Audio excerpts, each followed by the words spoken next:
Nesse vídeo eu vou falar sobre a Revolução Francesa. A Revolução Francesa ela foi muito importante, ela começou em 1789 e durou 10 anos, tá? Ela foi importante porque depois vários outros países também começaram outras revoluções e começaram a luta por independências, etc. Mas ela foi importante porque ela fez a Declaração Universal dos Direitos do Homem e do Cidadão. Tá? Que tem alguns direitos básicos que nós temos até hoje, como a igualdade perante a lei.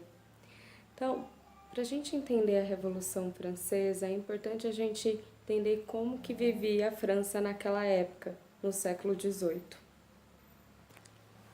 A França, no século XVIII, no finalzinho do século, ela ainda era rural, tá? Apesar de ela ser o maior país da Europa naquela época, ela era artesanal, ou seja, quase não existiam fábricas, tudo era feito à mão. Além disso, eles estavam passando por um período de seca, tá? Então muitas pessoas começaram a morrer de fome. Os pobres, né, o povo, a população, eles viviam na miséria e ainda tinham que sustentar o clero e a nobreza. Além disso, a sociedade naquela época era estamental, não tinha muita mobilidade social.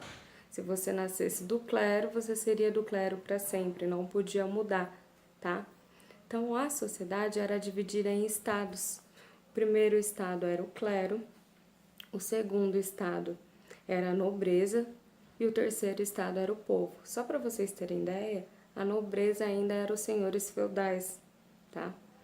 E o povo, vale dizer também que eram os altos burgueses e baixos burgueses, ou seja, existia a burguesia, estava crescendo, mas não tinha tanto espaço para crescer e para se tornar um país industrial, tá?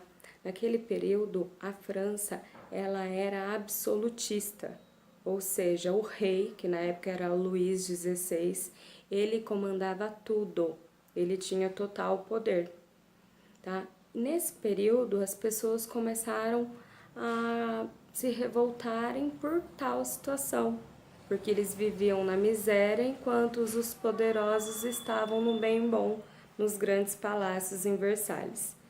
Foi a partir desse momento que o rei, vendo toda a situação e para amenizar essa movimentação, ele procurou fazer uma Assembleia dos Estados Gerais. Tá? Como funcionava essa Assembleia?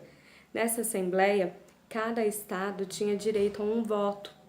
Então, eles conversavam para tentar decidir qual seria o futuro da França, para melhorar a situação de crise, e cada um teria um voto. Então, o povo não achou justo esse tipo de assembleia. Por quê?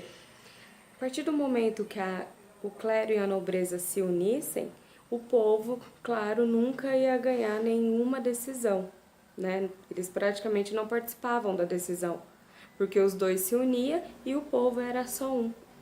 E aí teve uma reunião com o povo, eles decidiram conversar com o rei para ver se ele não mudava essa forma de voto, porque eles queriam que o voto fosse individual, ou seja, fosse por pessoa, né? E é óbvio que em qualquer sociedade existe mais o povo, né, mais os pobres, do que a elite, que são os ricos. É claro que o rei negou, ele não aceitou essa forma de assembleia, de participação política, porque ele ia acabar perdendo seus privilégios. Então ele acabou não aceitando. Foi a partir desse momento que o povo se uniu e falou para o rei Luís XVI, olha, a partir desse momento a gente não aceita mais um absolutismo. A gente vai fazer nossa própria assembleia e a gente acabou com essa estrutura social da França, tá? Como que eles fazem isso? Eles tomam a Bastilha.